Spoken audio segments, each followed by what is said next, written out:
नमस्कार दोस्तों, स्वागत है आपका अपना ही यूट्यूब चैनल टुडे एग्जाम पर। दोस्तों, जैसा कि हम लोग रेलवे आरपीएफ के लिए 30 सीरीज वॉच कर रहे हैं, तो आज ये 30 सीरीज में से हम 13वीं क्लास को वॉच करेंगे। इससे पहले हमने आपको 12 क्लास प्रोवाइड करा दिया है। साथ ही साथ जो बच्चे पीडीएफ बाय किए हैं उनको पीडीएफ भी दे दी गई है। तो आशा करते हैं कि आप देखे समझे होंगे और अपने तैयारी को एक सही दिशा की तरफ ले जा रहे होंगे। तो चलिए दोस्तों, शुरू करते हैं आज का ये क्लास। इससे पहले क्लास के कुछ नियम। एक प्रश्न के कई सारे फैक्ट होते हैं। एक प्रश्न का मतलब समझिएगा कि उस टॉपिक को ही मैं ख़त्म कर देता हूं लगभग, तो आप जो है एक भी फैक्ट को इग्नोर नहीं कीजिएगा। साथ ही साथ अगर आपको आने वाले समय में एसएससी का एग्ज़ाम देना है, बिहार एसएससी का एग्ज़ाम देना है, तो आप हमारे कंटेंट को बाय कर सकते हैं। और ये ई बुक जो पैरासीटामोल 500 है, जो अपने आप में हीरो है एसएससी के एग्ज़ाम के लिए, और ये कितना असरकारक है अब आपसे भी छुपा नहीं होगा बात, है ना। तो आप लोग ले सकते हैं जी। ये मोबाइल नंबर है, इस पे आपको व्हाट्सअप के थ्रू यानी व्हाट्सअप मैसेज करके बाय कर सकते हैं। जिन भाई बहन बंधु को हाथ जोड़ के रिक्वेस्ट करता हूँ, जिनको कंटेंट लेना हो वही मैसेज करें, अन्यथा व्हाट्सअप मैसेज ना करें। ठीक है भैया, क्योंकि हम हाल चाल तो क्लास में भी कर लेते हैं यार, हैं। चलिए शुरू करते हैं पहले प्रश्नों के साथ। पहला प्रश्न है, भारतीय संविधान के किस अनुच्छेद के अनुसार सर्वोच्च न्यायालय में कार्यकारी मुख्य न्यायाधीश की नियुक्ति की जाती है। देखिए, सर्वोच्च न्यायालय में एक्टिंग मुख्य न्यायाधीश की भी नियुक्ति होती है, जो कार्यकारी होती है, टेम्पोररी होती है। तो इसकी नियुक्ति कौन करते हैं? प्रेसिडेंट महोदय करते हैं। तो कौन सा आर्टिकल इस प्रकार का उपबंध करता है? तो आर्टिकल 126 के द्वारा जो है कार्यकारी मुख्य न्यायाधीश की नियुक्ति प्रेसिडेंट साहब सर्वोच्च न्यायालय के अंदर करते हैं। ठीक है। भारतीय संविधान के भाग 5 में अनुच्छेद 124 से लेकर 147 तक सर्वोच्च न्यायालय से संबंधित प्रावधान किए गए हैं। ठीक है भाई, तो ये भी ध्यान रखना है कि भाई कितने में होगा, तो संघ में आ जाता है। संघ में आपका राष्ट्रपति भी आएगा, सर्वोच्च न्यायालय इत्यादि आ जाएंगे। तो आर्टिकल 124 से लेकर 147 तक जो है ये सर्वोच्च न्यायालय की उपबंध से संबंधित है, जो भाग 5 के अंतर्गत वर्णित है। भारत में सर्वप्रथम सर्वोच्च न्यायालय की स्थापना 1773 में रेगुलेटिंग एक्ट आया था, आपको सभी को पता होगा, अंग्रेज के समय में आया था, है ना। तो 1773 में जो रेगुलेटिंग एक्ट आया था, इसी रेगुलेटिंग एक्ट के अनुसार 1774 में कोलकाता के फोर्ट विलियम परिसर में एक सर्वोच्च न्यायालय की स्थापना किया गया था, जो है परतंत्र भारत में। फिर स्वतंत्र भारत में जो आधुनिक सर्वोच्च न्यायालय है, ये 28 जनवरी 1950 को जो है अपना कार्यकाल स्टार्ट करते हैं। ठीक है। इसके अलावा जो प्रथम सर्वोच्च न्यायालय के अंतर्गत जो प्रथम न्यायाधीश थे, वाल मुख्य न्यायाधीश, तो ये थे आपका न्यायमूर्ति हीरालाल कानिया। हीरालाल जे कानिया जो थे, ये पहले सर्वोच्च न्यायालय के मुख्य न्यायाधीश थे इंडिया के। अभी कौन है? अभी है डीवाई चंद्रचूड़ साहब, जो कितने क्रमांक के हैं? तो 50वें क्रमांक के हैं आपके मुख्य न्यायाधीश। कौन? डीवाई चंद्रचूड़ साहब वर्तमान में। सर्वोच्च न्यायालय के अंदर प्रथम महिला न्यायाधीश कौन बनी थी? फातिमा बीबी। फातिमा बीबी अब इस दुनिया में नहीं है, इनका स्वर्गवास हो चुका है ना। चलते हैं आगे। अच्छा, एक आपका क्वेश्चन आता है कि हाई कोर्ट के अंदर पहली महिला मुख्य न्यायाधीश कौन बनी थी? तो लीला सेठ, है ना। लीला सेठ जो है ये हिमाचल प्रदेश हाई कोर्ट में चीफ जस्टिस बनी थी पहली बार महिलाओं में, किसी भी हाई कोर्ट के अंदर, जो हिमाचल प्रदेश राज्य का हाई कोर्ट था। तो ये बात भी ध्यान रखेंगे। सर्वोच्च न्यायालय के वर्तमान ढांचे के अनुसार मैक्सिमम नंबर ऑफ जजेस कितने हो सकते हैं? तो 34 जजेस में जो है रेशियो क्या है? 1+33 होता है। एक आपका मुख्य न्यायाधीश और 33 अन्य न्यायाधीश हो सकते हैं सर्वोच्च न्यायालय के अंतर्गत। अनुच्छेद 124 क्या कहता है? ये सर्वोच्च न्यायालय का गठन का प्रावधान करता है। अनुच्छेद 126 अभी आपने देखा, कार्यकारी मुख्य न्यायाधीश की नियुक्ति का प्रबंध करता है। यह नियुक्ति भारत के राष्ट्रपति के द्वारा कराए जाते हैं। देखिए, मैक्सिमम केस में क्या, 99% केस में सर्वोच्च न्यायालय और जो हाई कोर्ट है ना, यानी सुप्रीम कोर्ट है, इन दोनों में जो भी जजेस संबंधित बात आएंगे ना, मैक्सिमम का आंसर प्रेसिडेंट ही होता है। क्या होता है भाई? प्रेसिडेंट ही होता है। चाहे तो नियुक्ति को लेकर के हो, तबादला को लेकर के हो, ये सभी का आंसर प्रेसिडेंट महोदय ही होते हैं। तो ये बात भी ध्यान रखेंगे। ठीक है। हाँ, कुछ अलग बात है कि कुछ में परामर्श लिए जाते हैं अन्य से भी, लेकिन 99% केस में प्रेसिडेंट ही आंसर होता है। लोकसभा में प्रोटेम स्पीकर की नियुक्ति कौन करते हैं? भारत के राष्ट्रपति करते हैं प्रोटेम स्पीकर का। लेकिन जो लोकसभा के अंदर मेन स्पीकर होता है, जैसे अभी ओम बिरला साहब हैं, तो इन स्पीकर का जो है नियुक्ति कौन करता है? है ना, बिरला, बिरला सही है ना भाई, सही है। तो इनकी नियुक्ति कौन करता है? इनकी नियुक्ति नहीं, इनका चुनाव होता है, सिलेक्शन होता है। कैसे होता है चुनाव? तो लोकसभा ना अपने ही मेंबर में से एक सदस्य को अध्यक्ष के तौर पे चुन लेते हैं। तो इनका जो स्पीकर है, इनका कोई नियुक्ति नहीं करता है, लेकिन जो प्रोटेम स्पीकर होता है लोकसभा के अंदर ही इनकी नियुक्ति की जाती है राष्ट्रपति के द्वारा आर्टिकल 95(1) के अनुसार। तो अभी आपने देखा ऊपर कि 126 आर्टिकल के अनुसार कार्यवाहक मुख्य न्यायाधीश की नियुक्ति प्रेसिडेंट कर रहे थे सर्वोच्च न्यायालय के अंदर। अब हम लोकसभा के अंदर प्रोटेम स्पीकर की आर्टिकल बताते हैं 95(1) होता है, ठीक है। इनके अलावा अनुच्छेद 127, इनमें क्या है भाई? तदर्थ न्यायाधीश की नियुक्ति का उपबंध किया गया है।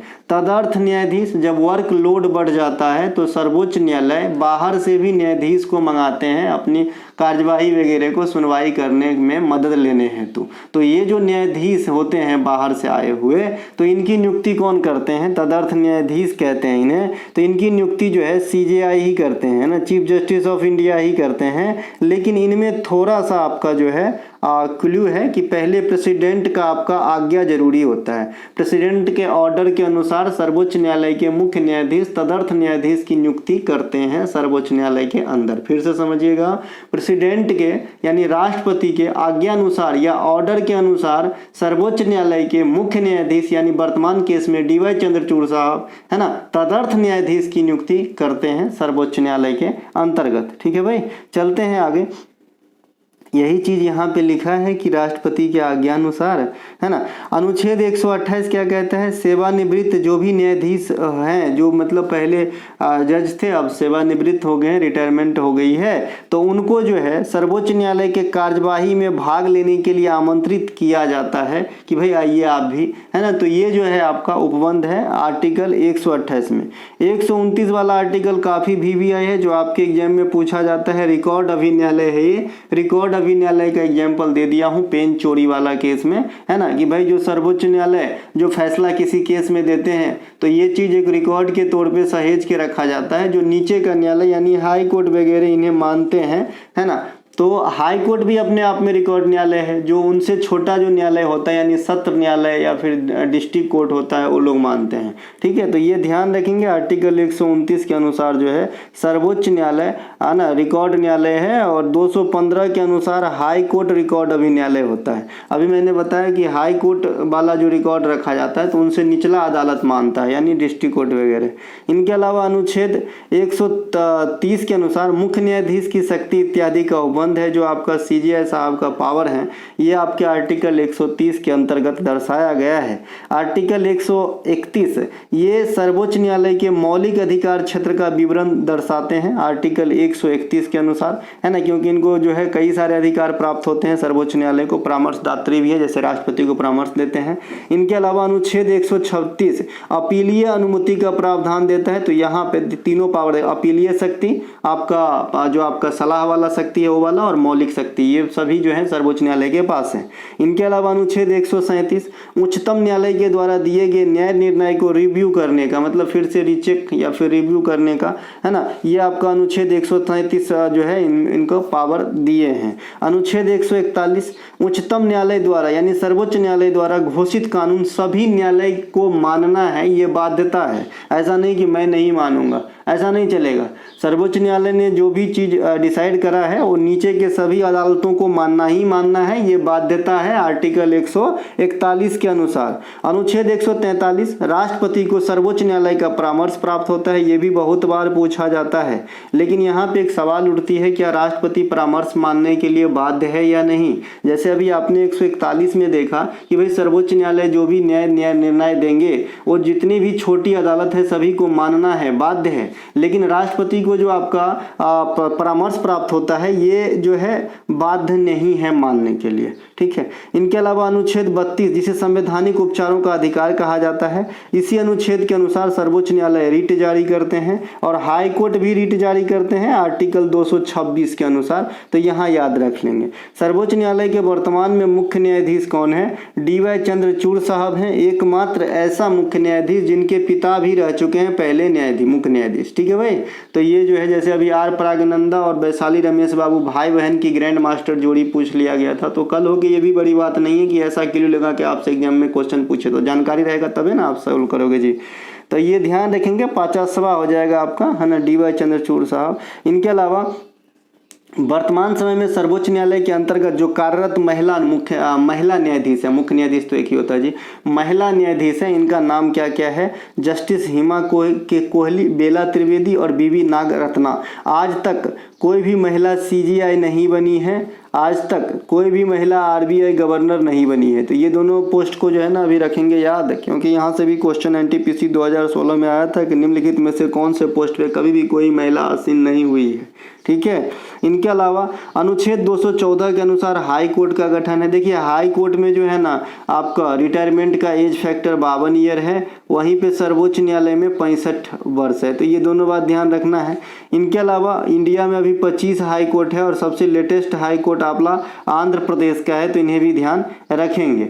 इनके अलावा टेप रिकॉर्डर की खोज किसने की थी? देखिए टेप रिकॉर्डर की खोज पाल्सन ने किया था, पाल्सन। टेप रिकॉर्डर की खोज पाल्सन ने 1899 ईस्वी में करा था। अब टेप रिकॉर्डर आप लोग शायद नहीं देखते होंगे, पहले बजता था जब मोबाइल का जमाना नहीं था। इनके अलावा वायरलेस टेलीग्राफी प्रणाली का निर्माण 1895 में मार्कोनी ने किया था, जो रेडियो तरंग पे आधारित हुआ करता था। वायरलेस टेलीग्राफी का जो प्रणाली है उनको विकास करने का श्रेय किसे दिया जाता है? मार्कोनी को। किसे? मार्कोनी को। ठीक है। इनके अलावा मशीन गन का काफी बार पूछा जाता है जी, मशीन गन का। देखिए मशीन गन का खोज किए थे जेम्स पकल। कौन किए थे? जेम्स पकला, है ना। लेकिन पूर्णतः ऑटोमेटिक मशीन गन का प्रयोग कहेगा या खोज कहेगा तो आपको हीरम मैक्सिम को आंसर करेंगे। देखिए बहुत ज्यादा वैरी करता है, इसीलिए आपके एग्जाम में क्वेश्चन पूछता है। नहीं तो क्या जरूरी है हाइड्रोजन बम कौन खोजा, परमाणु बम कौन खोजा, कोई जरूरी नहीं है ना, लेकिन पूछते हैं ना।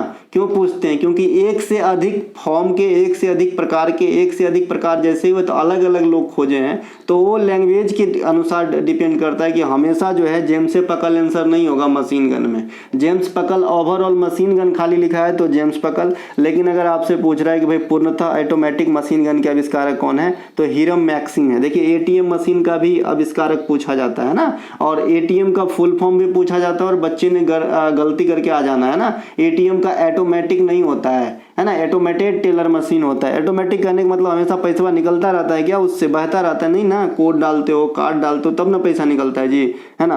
तो इसीलिए ध्यान रखेंगे, वो भी पूछा जाता है आपके एग्जाम में। चलते हैं आगे। इनके अलावा जो है आपका सीटी स्कैन जो है आविष्कार कौन किए थे? गॉडफ्री हैसफील्ड। ये आपका 1972 में करा था। एक आपसे और भी पूछा जाता है कि दुनिया में सबसे पहले जो है जो हार्ट की सर्जरी है ना, ये कौन किए थे? Doctor Christiaan Barnard. तो इसे भी ध्यान रखेंगे, हृदय प्रत्यारोपण, डॉक्टर क्रिश्चियन बोनार्ड, तो इन्हें भी ध्यान रखेंगे, है ना। इनके अलावा अगला है भैया कि डायनामाइट का आविष्कार किसने किया था? डायनामाइट का आविष्कार जो है अल्फ्रेड नोबेल ने किए थे। ये सभी आप जानते हैं नोबेल पुरस्कार को लेके। नोबेल पुरस्कार की शुरुआत अभी समय आने वाला है, घोषणा होने वाली है, तो 1901 में हुआ था। और 1901 में जब नोबेल पुरस्कार की शुरुआत हुई तो 5 सेक्टर में दिया जाने लगा। बाद में 1968 में डिसाइड करके 1969 में जो है पहला आपका इकोनॉमिक्स में भी नोबेल पुरस्कार बांटा गया, रेगनर फिश को दिया गया था। तो इस प्रकार से आज जो है 6 सेक्टर में प्राइज दिए जाते हैं नोबेल वाला। तो ये डायनामाइट के आविष्कारक रहे थे। डायनामाइट विस्फोटी पदार्थ होते हैं। परमाणु बम की खोज किसने करा था? रॉबर्ट ओपेनहाइमर ने ये परमाणु बम की खोज करा था। यह नाभिकीय विखंडन के सिद्धांत पे कार्य करता है। विखंडन के नाम से स्पष्ट है कि टूटने से मतलब होता होगा, मतलब एक नाभिक कई छोटे छोटे नाभिक में टूट जाते हैं। इसी प्रकार से हाइड्रोजन बम को एडवर्ड टेलर के द्वारा खोजा गया था। यह नाभिकीय संलयन है ना के सिद्धांत पे कार्य करता है। इसमें छोटे छोटे नाभिक मिलके बड़े नाभिक का निर्माण करते हैं। ठीक है भैया, तो ये दोनों भी ध्यान रखेंगे। सिद्धांत पूछा जाता है, जिस सिद्धांत पे हाइड्रोजन बम काम करता है उसी सिद्धांत पे हमें सूर्य से रोशनी प्राप्त होती है ना। सूर्य के अंदर भी कौन सी प्रक्रिया होती है? नाभिकीय संलयन की प्रक्रिया होती है, ध्यान रखेंगे। इनके अलावा रेडियो तरंग की खोज किसने करा था? हेनरिक हर्ज ने करा करा था हेनरिक हर्ज ने, है ना। इस तरंग दैर्घ्य का जो आपका इसका जो तरंग दैर्घ्य का लिमिट होता है ना, ये आपका 10 के पावर -3 mm से 10 के पावर 4 तक होता है। 10 के पावर 4 कितना हो गया जी, 10 के पावर 3 होता है 1000, 10,000 मीटर हो जाएगा, तो 10 किलोमीटर हो जाएगा, ठीक है। तो 10 के पावर -3 से 10 के पावर 4 मीटर तक जो है इसका लिमिट होता है रेडियो तरंग का। यह विद्युत चुंबकीय तरंग है। क्या है भाई, रेडियो तरंग विद्युत चुंबकीय तरंग है ना। इसे आप हार्टिजियन या बेतार तरंग भी कहते हैं। किसे, रेडियो तरंग को, है ना। रेडियो तरंग को आप क्या कहते हैं, हर्ज के नाम से जुड़ा हुआ होने के कारण हार्टिजियन या बेतार तरंग भी कहा जाता है। इस तरंग का विस्तृत रूप से उपयोग रडार में होता है। आप लोग बताना रडार के आविष्कारक कौन थे, बताना भाई रडार के जो है आविष्कारक कौन थे, ठीक है। परावैंगनिक किरणों की खोज रिटर ने किया था और इसकी जो आपका लिमिट होता है तरंग दैर्घ्य वाला, ये 10 के पावर -8 से 10 के पावर -7 मीटर तक होती है आपका परावैंगनिक किरणों का लिमिट। इन्हें भी ध्यान रखेंगे। अल्ट्रावायलेट रेज, ये जो है ओजोन परत इसे नहीं रोका होता तो अब तक हम लोग नहीं होते। इनके अलावा अवरक्त तरंग की खोज विलियम हर्शेल के द्वारा करा गया था। अब यहाँ पे जो आप ये सीट देख रहे हैं, ये कुछ है विद्युत चुंबकीय तरंग के उदाहरण। देखिए अल्फा और बीटा आपका विद्युत चुंबकीय तरंग नहीं होता है। मैंने बहुत बार ऐसा क्वेश्चन बनते हुए देखा है कि अल्फा, बीटा और गामा लिख देगा और पूछेगा कि भाई इन तीनों में कौन विद्युत चुंबकीय तरंग है या नहीं है। तो अल्फा बीटा विद्युत चुंबकीय में नहीं आएगा, लेकिन गामा आएगा। अल्फा, बीटा और गामा इन तीनों में भेदन क्षमता भी गामा की ही सबसे अधिक होती है, तो ये बात भी आपको ध्यान रखना है, ठीक है। इसके अलावा एक्स किरण का जो है आपका खोज विलियम रोएंटजन ने किया था। ये भी पूछा जाता है कि भाई एक्स किरण का खोज जो है कौन किए थे, तो विलियम रोएंटजन ने किया था। परावैंगनिक किरणों का भी आपने देखा कि रिटर ने, लघु तरंग रेडियो तरंग का भी आपने देखा हेनरिक हर्ज ने किया था। तो ये सब ध्यान रखेंगे। और ये जो पांचों के पांचों तरंग यहाँ 2 2 4 5 है ना जी, है ना। एक्चुअली 4 ही है, रेडियो तरंग का 2 अलग अलग पार्ट है। तो ये जो 4 है ये विद्युत चुंबकीय तरंग के उदाहरण हो जाएंगे, ठीक है। प्रकाश भी विद्युत चुंबकीय तरंग के उदाहरण है। प्रकाश समझ रहे हैं ना, प्रकाश अपना सूर्य वाला, तो वो भी विद्युत चुंबकीय तरंग के ही उदाहरण है प्रकाश। बाद बाकी अगला है प्रकाश। यहाँ पे क्या लिखा है, प्रकाश एक विद्युत, यहाँ पे लिखा भी है ये चीज जो मैंने अभी कहा। प्रकाश विद्युत चुंबकीय तरंग का उदाहरण है जो अनुप्रस्थ होते हैं। देखिए अनुप्रस्थ और अनुदैर्घ्य। अनुदैर्घ्य होता है ध्वनि। अनुदैर्घ्य को कैसे याद रखेंगे, जिसको गमन होने के लिए माध्यम यानी मीडियम की आवश्यकता हो, अनुदैर्घ्य होते हैं। जिनको मीडियम की आवश्यकता ना हो वो अनुप्रस्थ होते हैं। जैसे प्रकाश तो कोई भी मीडियम नहीं चाहिए, निर्वात रहे, चाहे हवा रहे, पानी रहे, धूल रहे, आंधी रहे, हर जगह गमन करती है, इसीलिए यह अनुप्रस्थ तरंग है। लेकिन ध्वनि क्या होती है, जहाँ पे वायुमंडल वगैरह ना रहेगा, निर्वात रहेगा, वहाँ ना जो है गमन करेगा। इसलिए आप चंद्रमा पे बातचीत नहीं कर सकते, कर तो सकते हैं, सुन नहीं सकते, क्योंकि ध्वनि का जो है प्रसार ही नहीं होगा, निर्वात है वहाँ, है ना। तो ये ध्यान रखेंगे। इनके अलावा जबकि ध्वनि, यहाँ ध्वनि लिखा गया जी, ध्वनि, है ना। ध्वनि अनुदैर्घ्य तरंग का उदाहरण है। देखिए क्वेश्चन पूछा जाता है कि ध्वनि अनुदैर्घ्य तरंग का उदाहरण है, साउंड जो है अनुदैर्घ्य तरंग का उदाहरण है, तो इसमें कौन से घटना जो है कभी भी घटित नहीं होती है। वहाँ पे अपवर्तन, परावर्तन, ध्रुवन इत्यादि दिया गया रहता है। तो जो ध्रुवन होती है ना, ये आपका ध्वनि के अंदर कभी नहीं घटता है। तो कैसे याद रखेंगे, ध से ध्वनि, ध से ध्रुवन, ध्रुवन कभी भी ध्वनि में नहीं होता है, याद रख लीजिएगा। इसके अलावा देखिए जो ध्वनि की चाल होती है ना, ये आज तक वायु वाला पूछा गया है कि वायु में इसकी चाल कितनी होती है ध्वनि की। और प्रकाश की चाल जो है सीधे सीधे पूछा जाता है निर्वात में, 3 × 10⁸ मीटर प्रति सेकेंड होती है। और ये प्रकाश की सबसे मैक्सिमम चाल होती है निर्वात के अंदर, ठीक है। तो प्रकाश की चाल तो हम बचपन से याद करते आए हैं। ध्वनि की चाल में अपन को आज तक गैस वाला एग्जामिनर ने पूछा है कि भाई इसकी गैसीय मीडियम में चाल कितनी होती है, तो 332 मीटर पर सेकेंड होती है। लेकिन अगर आपको लिक्विड फॉर्म में पूछे तो 1500 बताइए, अगर ठोस फॉर्म में पूछे तो 2500 से अधिक बताइए मीटर प्रति सेकेंड। इससे क्या ज्ञात होता है कि भाई ध्वनि की चाल सबसे अधिक ठोस में होती है, इसके बाद लिक्विड में होती है और सबसे कम जो है गैस में होती है। इसके अलावा मृग मरीच का फूटा हुआ कांच, मृग मरीच का हेलुसिनेशन, फूटा हुआ कांच, जो दरार पड़े हुए कांच होते हैं, चमकता हुआ हीरा, है ना, ग्लिटिंग डायमंड। इनके अलावा ये ऑप्टिकल फाइबर का जो वर्क करना है, ये सब किस पे आधारित आधारित है।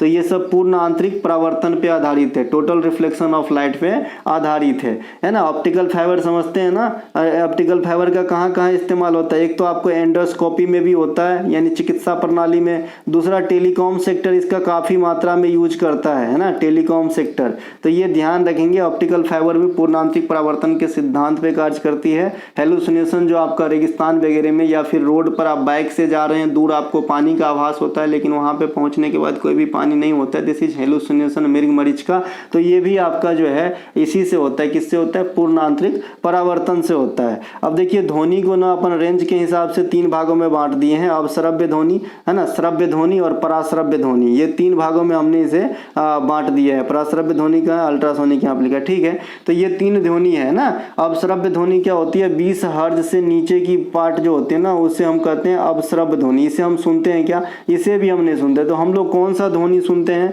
तो ज़्यादातर इंसान के ज़्यादातर जो जीव हैं ये श्रव्य ध्वनि सुनते हैं, जो 20 हर्ट्ज से 20,000 हर्ट्ज के बीच में होती है। उससे अपर लिमिट जो रहता है उसे हम क्या कहते हैं, पराश्रव्य तरंग कहते हैं। उसको भी हम नहीं सुनते, ना तो हम अपश्रव्य को सुनते हैं ना हम पराश्रव्य को सुनते हैं, हम सुनते हैं श्रव्य ध्वनि को, ठीक है।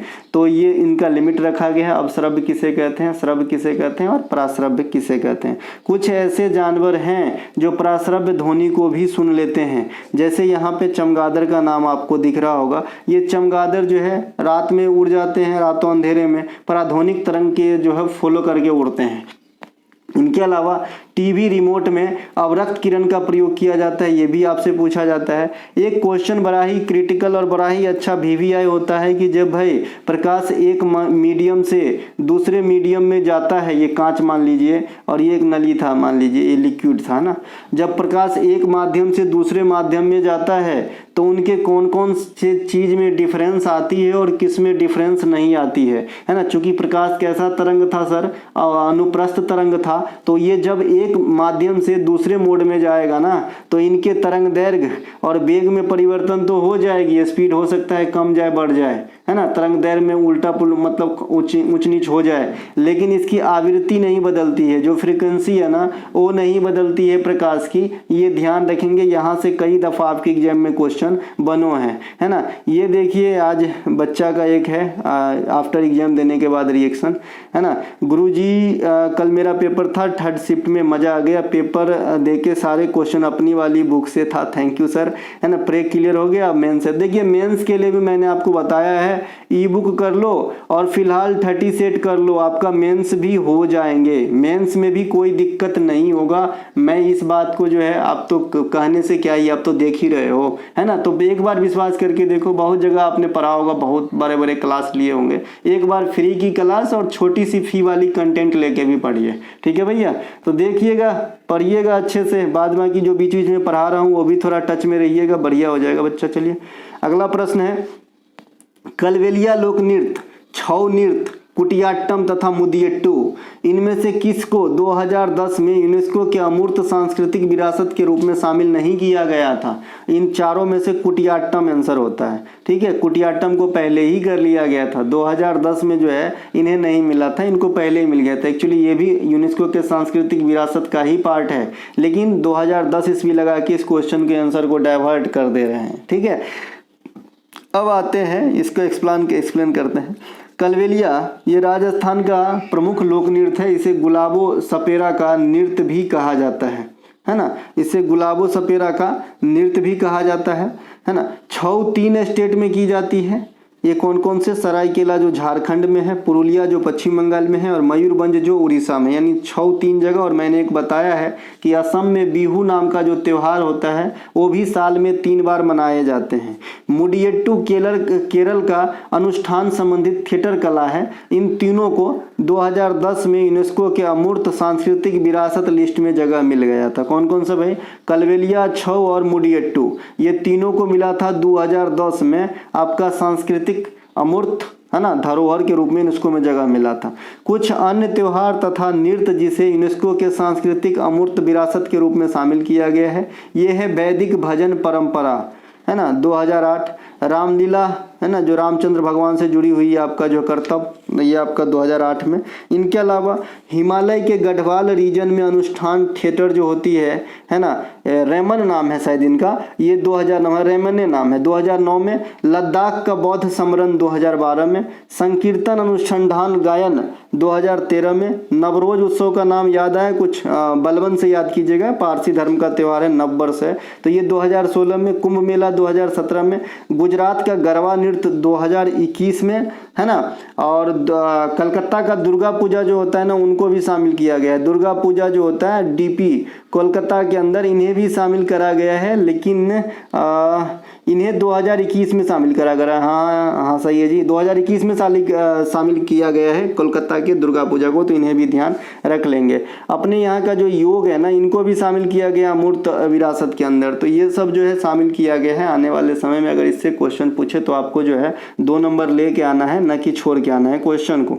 इनके अलावा यूनेस्को में 2023 में कितने स्थल आए थे? 2 गो, और 2024 में भी अभी एगो और आ गया। तो अभी जो है यूनेस्को के अंदर कितने साइट हो गए भारतीय? तो 43 साइट हो गए।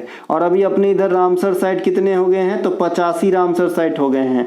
देखिए रामसर साइट बहुत तेजी से बढ़े हैं, 2023 तक 75 था, फिर जो है आपका वेटलैंड डे के अवसर पे 5 आया तो 80 हुआ, फिर ये जो चुनाव जीत के नए मोदी के मंत्रिमंडल सरकार बने है ना, तो बिहार में नागी और नकटी को दे दिया दर्जा, तो 82 हो गया, और अभी हाल में ही 3 और आ गए हैं, तो हो गए भैया 85। कल हमने एक अपडेट दे दिया था, टेलीग्राम पर भी भेज दिया था ये वाले बात को अपडेट करके कि भाई 85 हो गया है ना। इनके अलावा तो ये हो गया भाई। तो 41वें क्रमांक के रूप में आपका शांति निकेतन आया था 2023 में, 42वें धरोहर के रूप में होयसल मंदिर समूह आए थे, और अभी 43वें धरोहर के रूप में असम के मोइदम को शामिल किया गया है। ये क्या है, मैं इनके बारे में पहले भी बता चुका हूँ कि जो अहोम साम्राज्य थे उनकी जो अंत्येष्टि है ना, या फिर लास्ट राइट कहते हैं, अंतिम क्रियाक्रम की जो जगह है ना, उन्हें शामिल किया गया है यूनेस्को के अंदर, है ना। यूनेस्को की स्थापना कब होती है भाई? 1945 के अंदर होती है। इनकी हेड क्वार्टर कहाँ पे रहेगा? पेरिस के अंदर रहेगा। वर्तमान में इनके हेड कौन है? आंड्रे ओजोलो हैं, इन्हें ध्यान रखेंगे। और यूनेस्को में अभी जो है एट प्रेजेंट में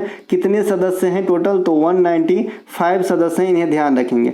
प्रथम भारतीय स्थल जिसे यूनेस्को में शामिल किया गया था, ये स्थल कौन कौन से हैं? तो 3 है, पहली बार 4 है, माफ कीजिएगा, ताजमहल है, आगरा का किला, अजंता का गुफा और एलोरा का गुफा। ये चारों के चारों को 1983 में सम्मिलित करा गया था। कुटियाट्टम केरल का प्रमुख नृत्य है। इसमें जो है ना चान्यार के नाम से पुरुष पार्टिसिपेट करते हैं और नंगियार के नाम से महिला कलाकारें भाग लेती हैं। तो चांग्यार और नंगियार ये किस नृत्य या फिर किस कला का पार्ट है? अगर आने वाले समय में और अंदर घुस के क्वेश्चन पूछता है तो कुटियाट्टम का हो जाएगा। जैसे जोगई और चोलम किसके पार्ट है? मणिपुरी नृत्य के पार्ट है ना। एकाहार किस नृत्य से जुड़े हुए हैं? भरतनाट्यम से जुड़े हुए हैं। तो ऐसे ही यहाँ पे एक और जोड़ लीजिएगा अपने इस वाले लिस्ट में कि भाई कुटियाट्टम के 2 पार्ट होते हैं, पुरुष वाले पार्ट को चक्यार कहते हैं और महिला वाले पार्ट को नांगियार कहते हैं, इन्हें भी ध्यान रखेंगे। इनके अलावा भारत के मुख्य भूमि के सबसे पश्चिम स्थल तथा सबसे पूर्वी स्थल के बीच के देशांतर का अंतर कितना है? आपके सामने है भाई देशांतर की आंसर, है ना। भारत कितने कौन कौन से देशांतर पे है? तो 67.7 से 97.25 पूर्वी देशांतर पे। इनके बीच का डिफरेंस आपसे पूछ लिया है, तो ये दोनों यादवा रहेगा तब ना बताइएगा जी। तो इन दोनों को घटाएंगे ना तो ये 28.55 आएगा। मैं 28.5 लिखा हूँ, तो एक मोटे तौर पे लिख दिया हूँ, आप याद रखिएगा। भारत का अक्षांशीय विस्तार कितना है? 8.4 से 37.6, ठीक है। तो ये दोनों भी ध्यान रखेंगे, ये अक्षांशीय विस्तार है, ये देशांतरीय विस्तार है ना। देशांतरीय विस्तार आपका जो है पूर्व पश्चिम में, अक्षांशीय विस्तार ऐसे है, तो ये ध्यान रख लेंगे। इनके अलावा भारत का जो है मानक समय 82.5 डिग्री पूर्वी देशांतर पे होता है, इन्हें भी ध्यान रखिएगा। भारत का मानक समय जो है GMT से 82.5 डिग्री पूर्व में है, इसीलिए जो इंग्लैंड है वहां से अपना समय कितने आगे चलता है? 5.5 घंटा आगे चलता है, जिसका अर्थ है हमारा मानक समय ग्रीनविच मानक समय से 5.5 घंटे आगे है। क्योंकि 1 डिग्री के जो देशांतर हैं उनमें गायब होने से समय अंतराल कितने बढ़ जाते हैं? 4 मिनट। तो 82.5 को 4 से गुना कीजिएगा, 330 हो जाएगा, और 330 को घंटा में कन्वर्ट करेंगे, 5 घंटा 30 मिनट होगा, यानी 5.5 घंटा आगे चलते हैं हम लोग ग्रीनविच से। अब एक क्वेश्चन पूछता है कि भारत का मानक समय किन किन स्टेट से होकर गुजरती है? तो ये मध्य प्रदेश और मध्य प्रदेश का बेटा छत्तीसगढ़, उत्तर प्रदेश, उड़ीसा और आंध्र प्रदेश। तो ये जो 5 स्टेट हैं यहाँ से आपका गुजरता है क्या? भारत का मानक मानक समय। अगर कल हो के आपसे पूछे कि भारत का मानक समय कितने तटीय राज्य से होकर गुजरता है, तो आंसर होगा 2। कितना आंसर होगा भाई? 2, क्योंकि इन पांचों में तटीय राज्य कितने हैं? 2। उड़ीसा और आंध्र प्रदेश पूर्वी तट के राज्य है ना, तो ये ध्यान रखेंगे। चलते हैं आगे। इनके अलावा 1 डिग्री देशांतर में कितने अंतर होता है? 4 मिनट का बता दिया था। कर्क रेखा भारत के कितने राज्यों से होकर गुजरते हैं? कर्क रेखा तो भारत के 8 राज्यों से होकर गुजरते हैं। ये पश्चिम से पूर्व का क्रम दिया गया है। गुजरात, राजस्थान, मध्य प्रदेश, छत्तीसगढ़, झारखंड, पश्चिम बंगाल, त्रिपुरा और मिजोरम। क्षेत्रफल के हिसाब से दुनिया में 7वां सबसे बड़ा कंट्री कौन है? भारत। और अगर आप रकबा की बात करें तो भारत के पास 2.4% जो है जमीन है पूरे दुनिया में। इनके अलावा भारत का सबसे उत्तरी बिंदु को अपन इंदिरा कौल कहते हैं, जो जम्मू कश्मीर में स्थित है। भारत के सबसे दक्षिणी बिंदु को अपन केप कोमोरिन कहते हैं। लेकिन अगर मुख्य भूमि का दक्षिणी भूमि पूछता है ना, तो फिर कन्याकुमारी आंसर होता है। ठीक है, भारत का सबसे दक्षिणी बिंदु यहाँ पे लिखा है, भारत का सबसे दक्षिणी बिंदु, अच्छा ये मुख्य भूमि का लिखा है यहाँ पे कन्याकुमारी। भारत का सबसे दक्षिणी बिंदु मुख्य भूमि से दूर इंदिरा पॉइंट है। अगर सीधे सीधे मुख्य भूमि ना लिखा रहता है ना, तो इंदिरा पॉइंट आंसर करना होता है। अगर मुख्य भूमि का दक्षिणतम बिंदु पूछता है तो कन्याकुमारी आंसर करना पड़ता है। इन दोनों को पहले ही घर में सीख के जाए, नहीं तो गलती हो जाएगा। ठीक है, क्वेश्चन छोटा हो सकता है, लेकिन अगर सही से नहीं लगा आपका निशाना तो बड़ा बन जाता है। इनके अलावा भारत का सबसे पूर्वी बिंदु किबुथु है, Arunachal Pradesh. Vibrant village programme का नाम आपने सुना होगा। भारत का पश्चिमी बिंदु गौहर मोती है, गुजरात के अंदर क्रीक में है। इन्हें भी ध्यान रखेंगे। भारत की उत्तर से दक्षिण अधिकतम लंबाई कितनी है? जो आपका लंबाई है उत्तर से दक्षिण ये ज़्यादा है, पूर्व से पश्चिम कम है। तो उत्तर दक्षिण में इनकी लंबाई है 3216 किलोमीटर और पूर्व से पश्चिम इनकी लंबाई है 2933 किलोमीटर। तो ये दोनों ध्यान रखेंगे। भारत की स्थलीय सीमा 7 स्थलीय देश से लगते हैं, साथ ही साथ 2 जलीय देश भी है, मालदीव और श्रीलंका जो पड़ोसी हैं, इन्हें ध्यान रखेंगे। स्थलीय सीमा में सबसे लंबी बांग्लादेश के साथ लगती है और सबसे छोटू अफगानिस्तान के साथ लगती है। भारत की केंद्र शासित प्रदेश लक्षद्वीप है ना, लक्षद्वीप के दक्षिण में मालदीव स्थित है। ये क्वेश्चन आपके स्किल ने पूछा था। इनके अलावा भारत और पाकिस्तान के बीच रेड क्लिफ लाइन की निर्धारण जो है 1947 में ही हुई थी, सिरिल रेड क्लिफ के नाम पे। इसके अलावा भारत और चीन के बीच जो मैकमोहन रेखा है, इसकी गठन 1914 ईस्वी में करा गया था। तो ये बात भी आपको ध्यान रखना है। भारत की मुख्य भूमि की तटीय लंबाई, अगर मुख्य भूमि की कहेगा ना, मुख्य भूमि का तो 6100 किलोमीटर, और अगर टोटल कोस्टल रीजन का लंबाई कहेगा तो 7516.6 किलोमीटर। ध्यान रखेंगे, अगर मुख्य भूमि की लंबाई पूछते हैं तटरेखा की तो भाई 6100 किलोमीटर। अगर खाली तटरेखा की लंबाई पूछ दिया ओवरऑल इंडिया का तो 7516.6 किलोमीटर होता है। भारत में कितने तटीय राज्य हैं? 9 तटीय राज्य हैं। इसके अपोजिट क्या पूछा जा सकता है कि भारत में कितने तटीय राज्य नहीं है, तो आप घटा देंगे ओवरऑल में से 9, हो जाएगा आपका काम। इनके अलावा सबसे बड़ा तटरेखा गुजरात का, सबसे छोटू गोवा का। दिलीप ट्रॉफी 2023 के विजेता कौन है? दिलीप ट्रॉफी 2023 के विजेता है आपका साउथ जोन, दक्षिण क्षेत्र। दिलीप ट्रॉफी 2023 के विजेता साउथ जोन है। ये किसे हराए थे? तो ये जो है वेस्ट जोन को हराए थे, पश्चिम क्षेत्र को हराए थे। दिलीप ट्रॉफी 2024 का अभी परसों ही जो है जीते हैं, मयंक अग्रवाल का टीम ने जीता है इसे। परसों की बात ही है ये, है ना। तो हो सकता है कि आपके एग्जाम में उस समय आ जाए, है ना, क्योंकि रेलवे का जो है ना करंट के मामले में सिलेबस काफ़ी अतरंगी रहता है। कभी कभी 15 दिन पहले का भी पूछ देता है ये लोग, है ना। तो ये हो सकता है आ जाए। तो दिलीप ट्रॉफी का 2024 का जो खिताब है ना, ये इंडिया ए जीते हैं, इंडिया सी को हरा करके। ठीक है, और 2023 वाला पूछेगा तो साउथ जोन, पश्चिमी क्षेत्र को हरा के। दिलीप ट्रॉफी किसके द्वारा संचालित होते हैं? तो BCCI के द्वारा होते हैं और इसकी स्थापना 1961-62 में हुआ था और इनका जो नामकरण है ये दिलीप सिंह के नाम पे रखा गया है। इनके अलावा रणजी ट्रॉफी 2023 के विजेता सौराष्ट्र है, बंगाल को हरा करके। रणजी ट्रॉफी 2024 के विजेता मुंबई है, विदर्भ को हरा करके। तो ये दोनों ध्यान रखेंगे। 23 वाला कहेगा तो सौराष्ट्र, 24 वाला कहेगा तो मुंबई। 23 वाला के उपविजेता कहेगा तो बंगाल, 24 वाला के उपविजेता कहेगा तो विदर्भ टीम। और रणजी ट्रॉफी की शुरुआत कब हुआ था? 1934 में। किनके नाम पे? महाराणा रंजीत सिंह के नाम पे। सैयद मुश्ताक अली ट्रॉफी 2023 के विजेता कौन है भैया? तो ये है पंजाब, बड़ोदरा को हरा करके। T20 फॉर्मेट का खेल है आपका सैयद मुश्ताक अली ट्रॉफी, इन्हें भी ध्यान रखेंगे। BCCI की स्थापना 1928 में हुई थी। प्रथम अध्यक्ष कौन थे? R ग्रैंट गोवन कार्बन थे और वर्तमान अध्यक्ष कौन है? रोजर बिनी है। ठीक है, इनके अलावा निम्नलिखित में से कौन सा एक सुमेलित नहीं है, आपसे पूछा गया है। जो सुमेलित नहीं है उसको पहचानिए।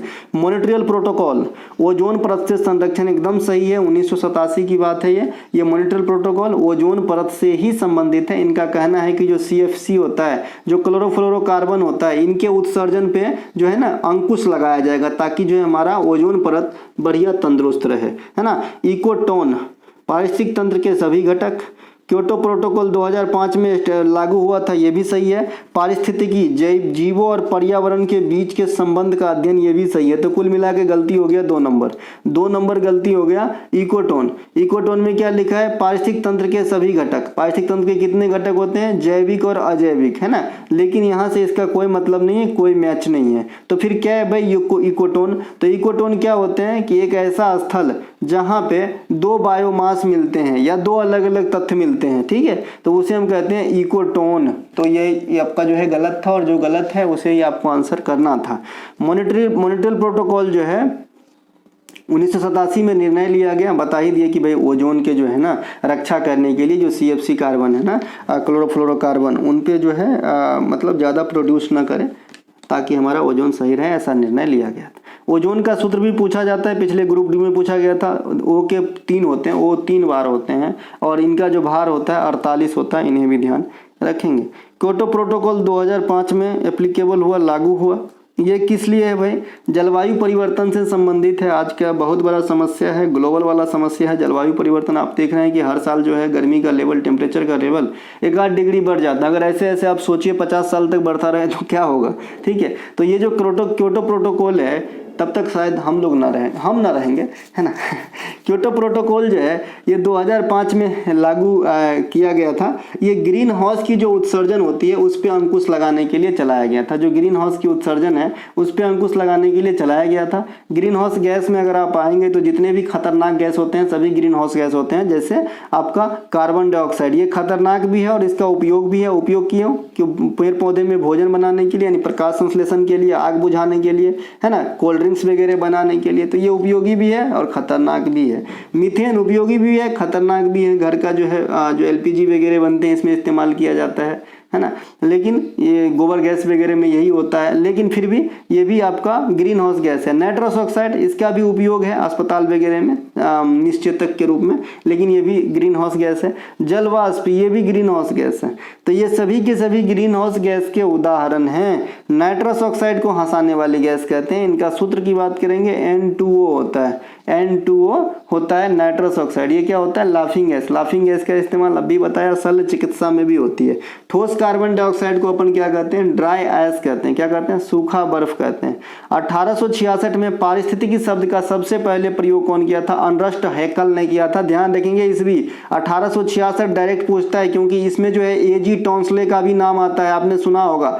A.G. टॉन्सले का भी नाम आता है पारिस्थितिकी शब्द को रिलेट करके, लेकिन ये बाद में 1935 के दरमियान लाया था अपना जो है अपना वक्तव्य, है ना। लेकिन जो पहले आपका पारिस्थितिक शब्द का प्रयोग किया ये अर्नस्ट हैकल ने ही किया था 1866 के अंदर। यहाँ पे देखिए नीचे लिखा भी है 1935 में आर्थर टॉन्सले, A.G. टॉन्सले ने इकोसिस्टम शब्द दिया था, लेकिन 1935 की बात है। और जब कोई चीज 1866 में आ गया हो तो पहला श्रेय किसे दिया जाना चाहिए? 1866 वाले को ना जी, तो ये हैकल को दिया जाएगा।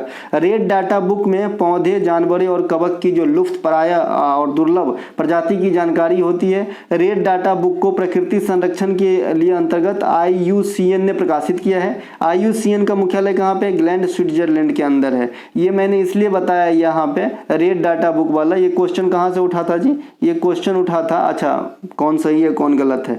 देखिए रेड डाटा बुक से आपको एग्जामिनर खास करके रेलवे क्वेश्चन डाल देता है और पूछता है कि ये क्या है ना। अब चारों ऑप्शन बड़े मिलते जुलते रहेंगे। रहता है संकट प्राय, लुप्त प्राय, है ना, खतरे की कगार पे। लेकिन एक ऐसा ऑप्शन जिसमें सभी ये बात लगभग आ जाए कि भाई लुप्त प्राय, दुर्लभ, है ना, कि भाई खतरे की कगार पे भी हो, मतलब लुप्त होने ही होने वाला हो, ऐसा नॉमिनेट करने के लिए रेड डाटा बुक का इस्तेमाल करी जाती है। ठीक है, इनके अलावा कौन करता है, IUCN करता है। मुख्यालय इसका ग्लैंड में है, स्विट्जरलैंड के अंदर।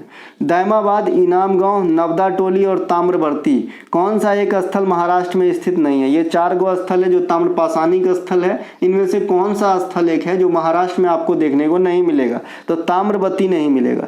ताम्रवती कहाँ पे? ये RJ राजस्थान के अंदर है।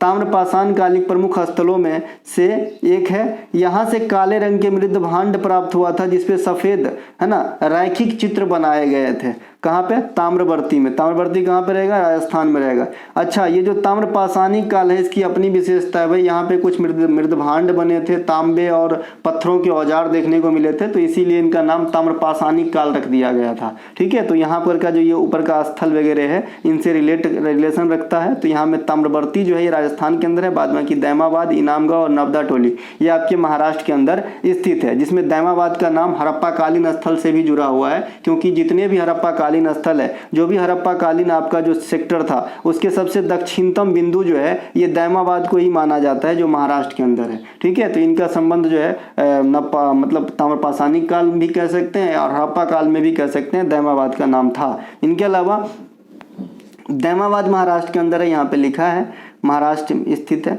एरन और तेवर ताम्रपाषाणी का स्थल है जिसे हाल में ही खोजा गया है। ये दोनों MP के अंदर है, एरन और तेवर, ये मध्य प्रदेश में है। ये ताम्रपाषाणी स्थल है जिसे हाल में ही कुछ दिन पहले खोजा गया था। नवपाषाणिक स्थल मेहरगढ़, ये पाकिस्तान के अंदर है, जहां से आपको चावल और गेहूं की खेती का साक्ष्य प्राप्त हुआ था।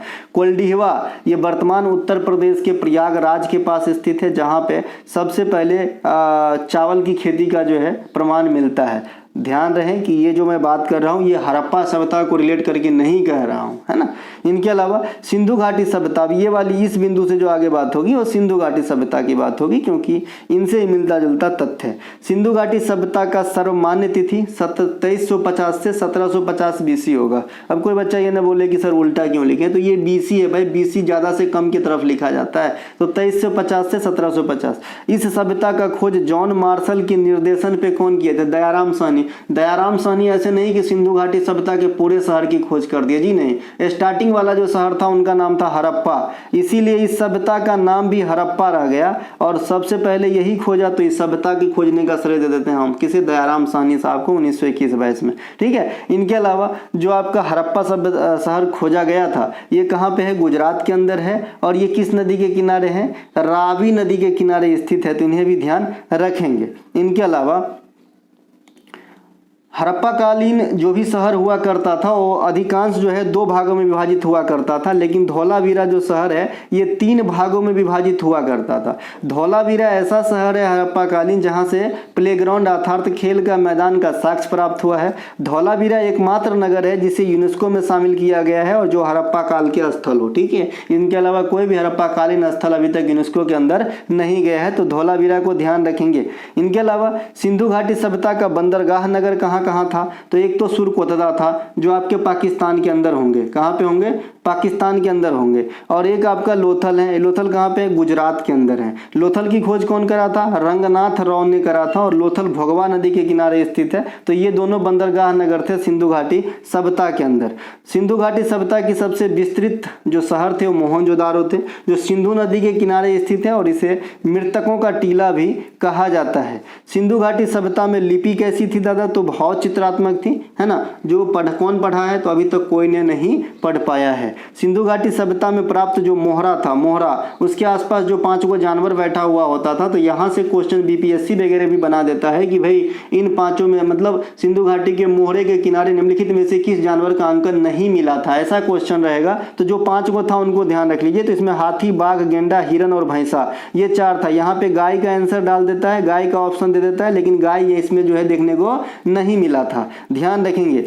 जो मोहनजोदारो है ना वहाँ पे अन्नगार भी था और विशाल स्नानागार भी था। तो जो अन्नागार था यानी भंडार था, ये सबसे बड़ी इमारत पूरे सभ्यता पूरे कल्चर में माना गया है। तो अगर आपसे कोई पूछे कि भाई सिंधु घाटी सभ्यता की सबसे बड़ी महल कौन सी थी, तो विशाल अन्नागार मोहनजोदारो। इनके अलावा सिंधु घाटी सभ्यता में सोना, चांदी इत्यादि का प्रचलन तो था, तांबा का, लेकिन लोहा का प्रचलन नहीं हो पाया था। सिंधु घाटी सभ्यता को अपन कांस्य युगीन सभ्यता भी कहते हैं। निम्नलिखित में से प्राचीन राजवंशों के साथ उनका संस्थापक के साथ मिलान कीजिए।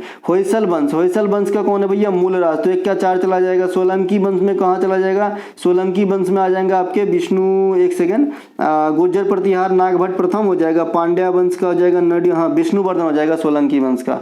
सोलंकी का मूलराज हो जाएगा। होयसल का हो जाएगा विष्णुवर्धन। ठीक है, होयसल का विष्णुवर्धन हो जाएगा। यहाँ 1 का 3 सही लगाया, यहाँ पे हमने 1 का 3 लगाया है। बी का 4 एक साथ नहीं दिख रहा है इसलिए दिक्कत हो रहा है। सी का पहला और डी का 2। ठीक है, पांड्य वंश का नोडियान, गुर्जर प्रतिहार वंश का हो जाएगा नागभट्ट प्रथम, है ना, सोलंकी का मूलराज और होयसल का विष्णुवर्धन। इस प्रकार से मैंने कह दिया, ऐसा यहाँ पे आंसर लिखा है। बाद में क्या PDF लेंगे तो वहाँ पे आपको दिखेगा।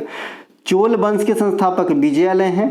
राजधानी तंजौर थी और पहले इससे राजधानी यूरियर हुआ करता था। चोल वंश का प्रतीक चिन्ह आपका क्या है भैया? बाघ है। चोल वंश नौसैनिक शक्तियों के लिए प्रसिद्ध हुआ करता था। चोल वंश का अधिकांश विस्तारित कावेरी नदी घाटी में देखी जाती है। इस वंश का अन्य प्रथम राजा करिकाल हुआ। आपको डायरेक्ट पूछता है कि भाई करिकाल किस वंश के थे? तो चोल वंश के। चोल वंश का जो साम्राज्य है अधिकांश किस नदी घाटी में फला फूला? तो आप क्या कहेंगे? कावेरी नदी घाटी में। ठीक है, इसके अलावा भगवान विष्णु।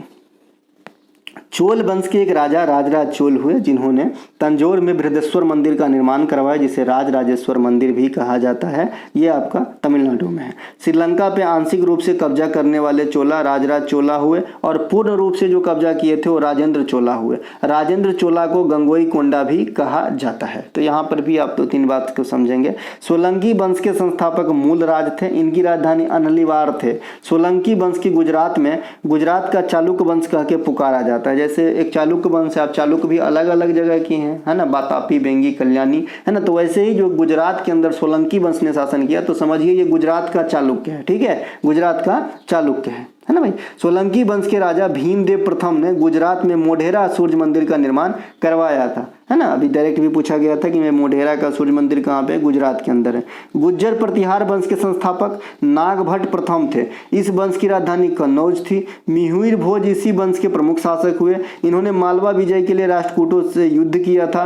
कन्नौज के मामलों पर ही त्रिपक्षीय संघर्ष हुआ था, जो पाल, राष्ट्रकूट और आपका जो है प्रतिहार के बीच में जो लड़ा गया था। इनके अलावा पांड्य साम्राज्य की राजधानी कहाँ पे थी? मदुरई में थी। इस वंश की राजकीय चिन्ह क्या था भाई? मछलियां, 2 मछलियां।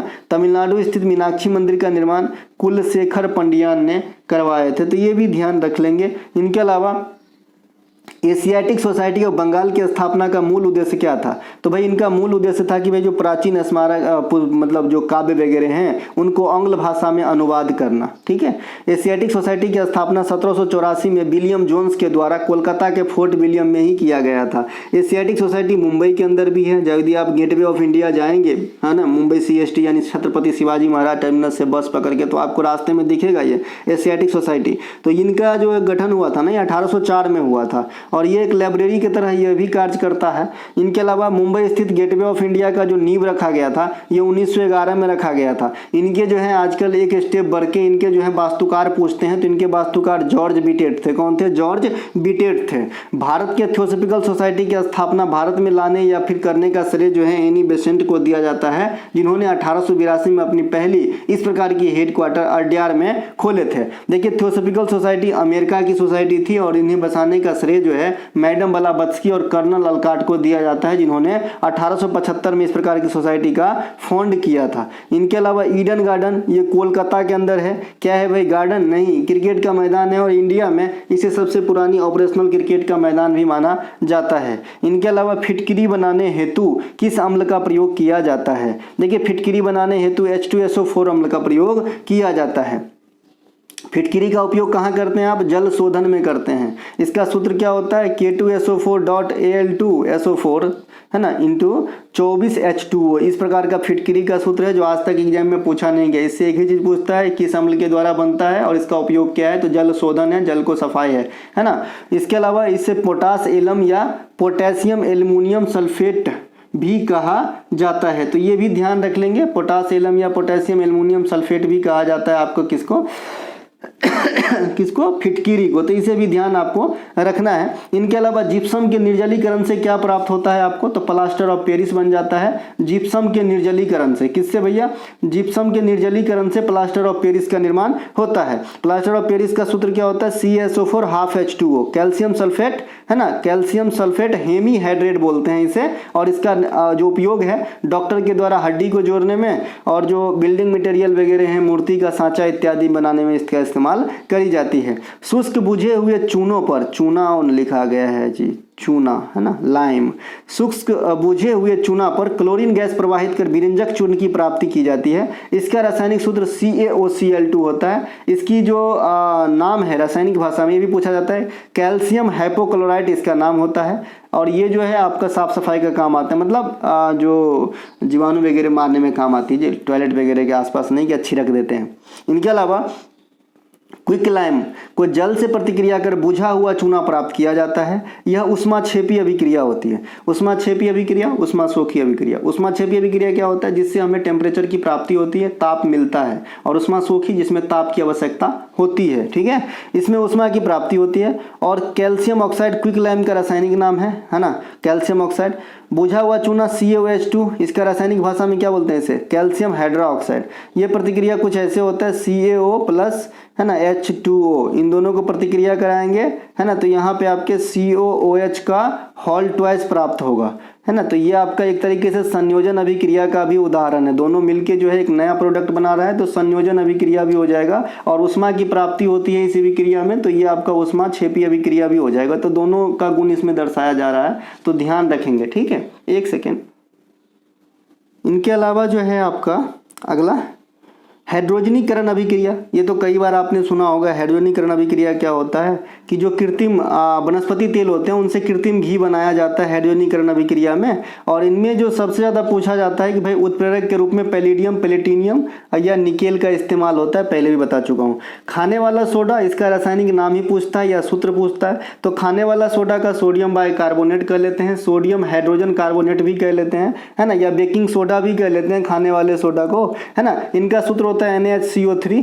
इनको जब उच्च ताप पर आप गर्म करेंगे, लगभग 85 डिग्री सेल्सियस तक अगर आप गर्म करते हो इसको, है ना, तो आपको कार्बन डाइऑक्साइड गैस की प्राप्ति होगी। साथ ही साथ आपका जो है यहाँ पे सोडियम कार्बोनेट प्रोडक्ट बनेगा। देखिए ये सोडियम कार्बोनेट बन गया है, ये कार्बन डाइऑक्साइड गैस बन गया और जल की निकासी हो गई है। अगर आप, है ना, खाने वाले सोडा को अत्यधिक उच्च टेम्परेचर पे गर्म करते हो, तो यहाँ से भी ग्रुप डी में क्वेश्चन बनी है ना, NTPC में भी बनी है, तो इसे जरूर ध्यान रखेंगे। ये अभिक्रिया सीधे सीधे पूछता है, अभिक्रिया दिया नहीं रहेगा, आपसे सिर्फ ये पूछेगा कि भाई प्रोडक्ट क्या बनेगा जब बेकिंग सोडा को गर्म किया जाएगा।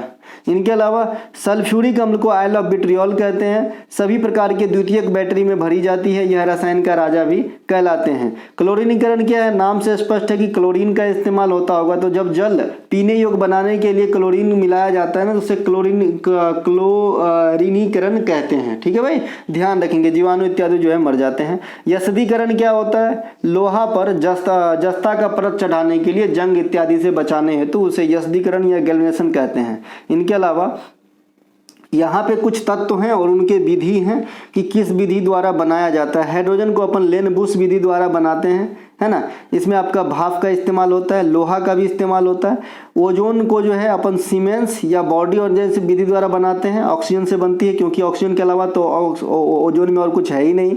सफ़ेद फास्फोरस को रिटार्ड विधि द्वारा बना सकते हैं आप। सल्फ्यूरिक अम्ल का इस्तेमाल इसमें भी होता है। तो एक क्वेश्चन यहाँ से भी रहता है, जैसे भी आप पोटास एलम में देखें कि भाई सल्फ्यूरिक अम्ल का जो है इस्तेमाल होता है, तो यहाँ भी हो सकता है। इनके अलावा सल्फर गंधक, है ना, इसमें जो है सीधे सीधे इसका एलिमेंट सेम है, तो इसे याद रखने की जरूरत नहीं है। जिसका सेम ना हो ना उसको याद रखे जाते हैं। क्लोरीन डेकेन विधि से बनती है। HCl वायु कॉपर क्लोराइड उत्प्रेरक के रूप में कार्य करता है क्लोरीन बनाने के लिए।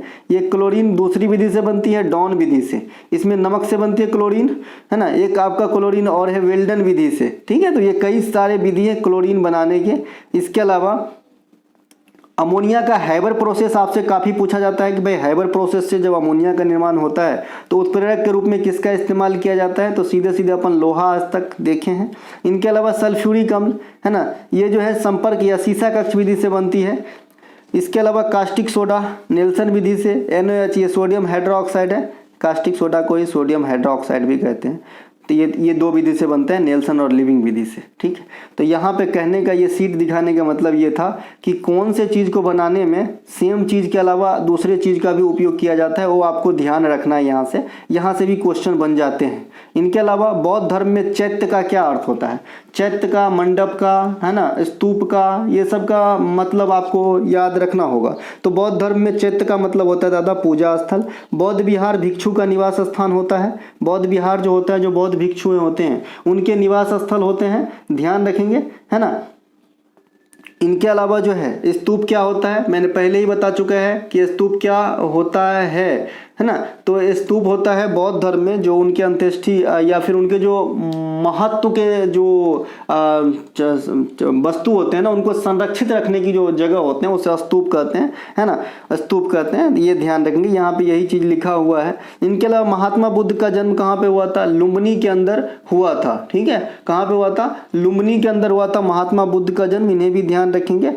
इसके अलावा महात्मा बुद्ध कौन कुल के थे? तो शाक्य कुल के थे, शाक्य कुल के थे। और इनके जो आपके ज़िंदगी से जो 3 गो घटना जुड़ा हुआ है वो भी ध्यान रखना है। महाविनिष्क्रमण, सबसे पहले घर त्यागे ज्ञान प्राप्ति के लिए। धर्म चक्र प्रवर्तन, आफ्टर ज्ञान प्राप्ति जो पहला आपका उपदेश दिए तो इसे धर्म चक्र प्रवर्तन कहा गया। और जब मृत्यु को प्राप्त हुए तो महापरिनिर्वाण की संज्ञा दी गई। मृत्यु हुई थी कुशीनगर के अंदर। महात्मा बुद्ध ने अपना जो उपदेश था वो पाली भाषा में दिए थे। अष्टांगिक मार्ग का प्रतिपादन भी कौन किए थे? महात्मा बुद्ध किए थे।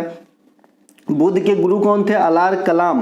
हेमिस मठ ये लद्दाख में है, रुमटेक मठ ये सिक्किम में है, धमेका स्तूप उत्तर प्रदेश बनारस में है, भरहूत स्तूप मध्य प्रदेश के सतना में है, सांची का स्तूप मध्य प्रदेश के सांची में है। ये सब जरूर ध्यान रखेंगे। केसरिया जो है आपका, केसरिया स्तूप, ये आपका कहाँ पे रहेगा? बिहार में रहेगा। इनके अलावा केसरिया मठ, केसरिया, धमेक स्तूप, केसरिया बिहार में है, सही है। चित्तौड़ स्थित त्रिभुवन नारायण मंदिर की स्थापना किस शासक के द्वारा करवाया गया? राजा भोज। डायरेक्ट आपसे पूछता है कि ये राजा भोज किस वंश के रहे होंगे, है ना। तो परमार वंश के थे। कौन वंश के भैया? परमार वंश के थे। परमार वंश के जो संस्थापक हैं कौन है? कृष्णराज या उपेंद्र, कृष्णराज या उपेंद्र।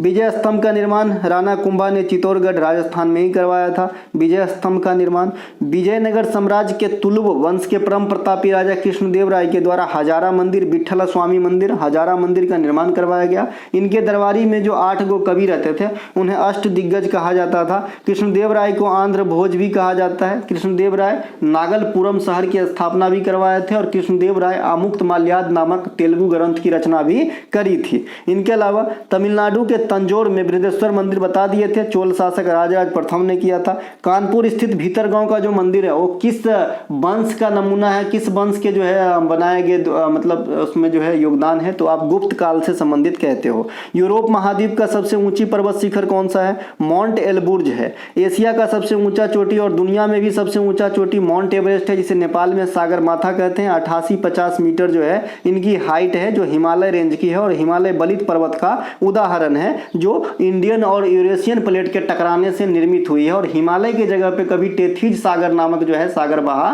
करता था। ठीक है, माउंट एवरेस्ट का नाम, एवरेस्ट जो है ये भारत के महान सर्वेक्षक जॉर्ज एवरेस्ट के नाम पे रखा गया है। ठीक है भाई। इसके अलावा माउंट एवरेस्ट पे फतह करने वाली प्रथम भारतीय महिला बछेंद्री पाल। इनके अलावा 2 बार संतोष जाधव और इसके अलावा विकलांग, जो पहली बार भारत की तरफ से विकलांग होकर माउंट एवरेस्ट को फतह करा, अरुणिमा सिन्हा। तो ये सब ध्यान रखेंगे भैया, काम हो गया ना। अफ्रीका महाद्वीप की सबसे ऊंची चोटी किलिमंजारो, ये कहाँ पे रहेगा? तंजानिया के अंदर। और अफ्रीका ही नहीं, दुनिया में भी सबसे लंबी नदी कौन? नील नदी, जो लेक विक्टोरिया से निकलकर भूमध्य सागर में गिरती है। ये कहाँ की है? अफ्रीका महादेश की है। इनके अलावा उत्तरी अमेरिका महादेश की सबसे ऊंची चोटी माउंट डेनाली है जी, डेनाली नहीं, डेनाली है। माउंट डेनियल, इस प्रकार से माउंट डेनाली या डेनियल कहते हैं। ये आपका उत्तरी अमेरिका की सबसे ऊंची चोटी है। दक्षिण अमेरिका महादेश, जिसमें आपका जो है ब्राजील वगैरह आ जाते हैं, तो इनमें सबसे ऊंची चोटी माउंट एकांगुआ है, माउंट एकांगुआ है ना। इसके अलावा एक बार मैंने ये भी क्वेश्चन पूछते देखा है कि किस महादेश को सांपों का महादेश कहते हैं। अब देखिए, अब क्वेश्चन क्वेश्चन को यहाँ पे घुमा दिया। देखिए ब्राजील को अपन सांपों का देश कह देते हैं, तो यहाँ से महादेश को रिलेट करके क्वेश्चन पूछ दिया, तो आपको जानकारी रहेगा तभी काम होगा। तो वहाँ पर भी अपने को दक्षिण अमेरिकी ही आंसर करनी होती थी। इनके अलावा भारत की सबसे ऊंची चोटी माउंट कंचनजंगा, ये सिक्किम के अंदर है, अपना पूर्ण रूप से है, और इनका हाइट तो पता ही होगा कितना है, 85-86 मीटर। इंडियन फिलॉसफी नामक पुस्तक के लेखक लेखिका डॉक्टर सर्वपल्ली राधाकृष्णन साहब हैं। इंडियन अनरेस्ट के लेखक वेलेंटाइन सिरोल है, वेलेंटाइन डे भी होता है क्या पता, ये वेलेंटाइन सिरोल है इनका नाम, है ना। इंडियन अनरेस्ट पुस्तक के लेखक हैं। वेलेंटाइन डे भी होता है मेरे ख्याल में 14 फरवरी को मनाया जाता है मेरे ख्याल में, है ना। इनके अलावा इंडिया ए नेशन नामक पुस्तक के लेखक लेखिका कौन है, एनी बेसेंट, है ना। इनके अलावा India and the Indian mission नामक पुस्तक के लेखक कौन है, अलेक्जेंडर डफ, तो इन्हें भी ध्यान रखेंगे। इंडियन स्ट्रगल नामक पुस्तक के लेखक नेताजी सुभाष चंद्र बोस साहब हैं, इन्हें भी ध्यान रखिएगा। इंडिया विंस फ्रीडम के लेखक मौलाना अबुल कलाम आजाद साहब हैं, इन्हें भी ध्यान रखेंगे, जो आज़ाद भारत के प्रथम शिक्षा मंत्री भी रहे। इनके अलावा अनहैप्पी इंडिया के लेखक लाला लाजपत राय साहब हैं, इन्हें ध्यान रखिए। India from Curzon to Nehru and after, ये पुस्तक के लेखक दुर्गादास हैं, है ना। इनके अलावा इंडिया डिवाइडेड राजेंद्र प्रसाद साहब के द्वारा लिखे गए हैं, जो बाद में आधुनिक मतलब स्वतंत्र भारत के प्रथम राष्ट्रपति बने। इकोनॉमी हिस्ट्री ऑफ इंडिया नामक पुस्तक के लेखक आर.सी. दत्ता हैं, तो ये भी ध्यान रखेंगे, है ना। इनके अलावा दादा भाई नौरोजी की जो पुस्तक है वो कई बार बता चुके हैं, इसलिए मैंने यहाँ पे नहीं लिखा है। इनके अलावा पेरिस की संधि 1763 की किस कर्नाटक युद्ध का परिणाम था, तो तृतीय कर्नाटक युद्ध में पेरिस की संधि 1763 किया जाता है। होता यूँ है कि कर्नाटक युद्ध इतिहास में 3 बार मेजर रूप से हुआ है, तो जो तीसरा हुआ है ना वो बहुत बड़ा बदलाव लाया है कि भाई फ्रांसीसी सत्ता को ही समाप्त कर दो इंडिया से, और अंग्रेज की बहुत बड़ी जीत हुई, उसे बार्डीवास की लड़ाई कहते हैं, ये बात भी आपको ध्यान रखना है। तो तृतीय कर्नाटक युद्ध में ही जो है आपकी पेरिस की संधि करी गई थी। प्रथम आंग्लो मैसूर युद्ध 1767 से 69 तक चला था, मद्रास की संधि इसमें हुई थी। प्रथम आंग्लो मराठा युद्ध 1775 से 82, इसके समय जो 1776 में आपका पुरंदर की संधि की गई थी, और 1782 में सालाबाई की संधि। तो जो प्रथम आंग्ल मराठा युद्ध है, इनसे 2 संधि को जो है रिलेट करके रखेंगे याद। आंग्ल नेपाल युद्ध ये 1814 से 16 में हुआ था, इसी काल में सुगौली की संधि आपसे पूछा जाता है बहुधा,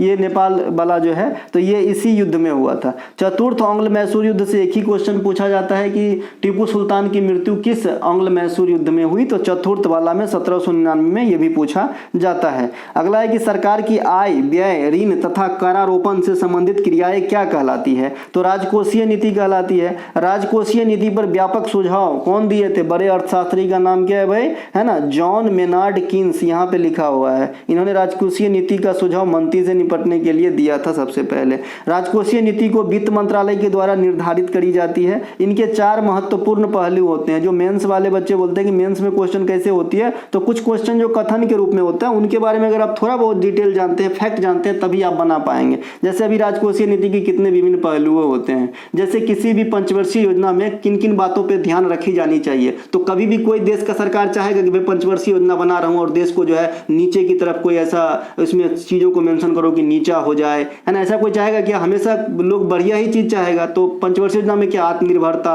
है ना, रोजगारी, जनसंख्या नियंत्रण, ऐसे ऐसे चीज को जो है समावेशित किए जा सकते हैं। तो वो कॉमन सेंस काम करता है। तो अगर आप थोड़ा बहुत जानकारी रखते हैं सिर्फ आंसर के अलावा और भी अगल बगल की चीज, तभी आप जो है कथन वाला क्वेश्चन को बना सकते हैं। जैसे कई बार राष्ट्रपति के संबंध में कौन से कथन सही है, या फिर डीपीएसपी के संबंध में कौन से कथन सही है, तो थोड़ी बहुत जानकारी होगी तभी तो आप अंतर्विवेद करके जो मतलब नहीं एग्जैक्ट बैठ रहा उसको चुनेंगे, है ना, नहीं तो फिर दिक्कत हो जाएगी। तो इसी प्रकार से राजकोषीय नीति का जो है मंत्रालय, वित्त मंत्रालय, इनके 4 महत्वपूर्ण पहलू, संसाधन का आवंटन होता है, आय का वितरण होता है, आर्थिक स्थिरता और आर्थिक विकास होता है। तो ये भी जो है ध्यान रखेंगे। ये राजकोषीय नीति के 4 महत्वपूर्ण पहलू या फैक्ट हैं। राजकोषीय नीति का सुझाव बताया दिया था। राजकोषीय नीति उत्तरदायित्व, जो FRBM का नाम सुने ना, इसका फुल फॉर्म भी पूछा गया था, FRBM, है ना, ये आपका जो है राजकोषीय उत्तरदायित्व एंड बजट प्रबंधन अधिनियम, है ना, फिस्कल रिस्पॉन्सिबिलिटी वाला। तो 2003 में आया था, ये डायरेक्ट इसमें भी पूछता है। इनके अलावा जो आपका एक तो होता है आपका पूंजीगत व्यय, यहाँ पे मैंने एक सेकेंड, एक ऐसी व्यय जिसके परिणाम स्वरूप अर्थव्यवस्था में पूंजी या संपत्ति का सृजन नहीं होता, जैसे वेतन, कहाँ गया, कर्मचारियों का वेतन, किराया, बीमा लागत, पानी बिजली बिल, मशीनरी इत्यादि, ये सब जो है आपका इसी का राजस्व व्यय के अंतर्गत आ जाते हैं। और जो पूंजीगत व्यय मैंने बताया है कि इसमें मशीनरी है ना, बिल्डिंग वगैरह, इस पे जो खर्च करते हैं वो पूंजीगत व्यय होती है। और ये यहाँ पे राजस्व व्यय जैसे किराया, जिसमें मतलब डायरेक्ट कोई चीज का सृजन या फिर लाभ न हो रहा हो, स्पष्ट यहाँ पे लिखा है। देखिए, ऐसी व्यय जिसके परिणाम स्वरूप अर्थव्यवस्था में पूंजी या संपत्ति का सृजन नहीं होता और राजस्व व्यय कहलाता है। कुछ उदाहरण जैसे कर्मचारियों का वेतन, किराया, ये सब में जो खर्च करते हैं ना, और राजस्व व्यय के पार्ट है। पूंजीगत व्यय मैंने कई बार पढ़ा चुका है सर, है ना। तो ये थे दोस्तों आज का आखिरी जो है प्रश्न। अगर आपको अच्छा लगा हो तो लाइक करेंगे, अपने दोस्तों को शेयर करेंगे। हम मिलेंगे अगले वीडियो में, तब तक के लिए जय हिंद। अगर हमारा कोई सा भी कंटेंट चाहिए, डिस्क्रिप्शन में लिंक है, लिंक क्लिक करके आप व्हाट्सएप मैसेज के थ्रू बाय कर सकते हैं।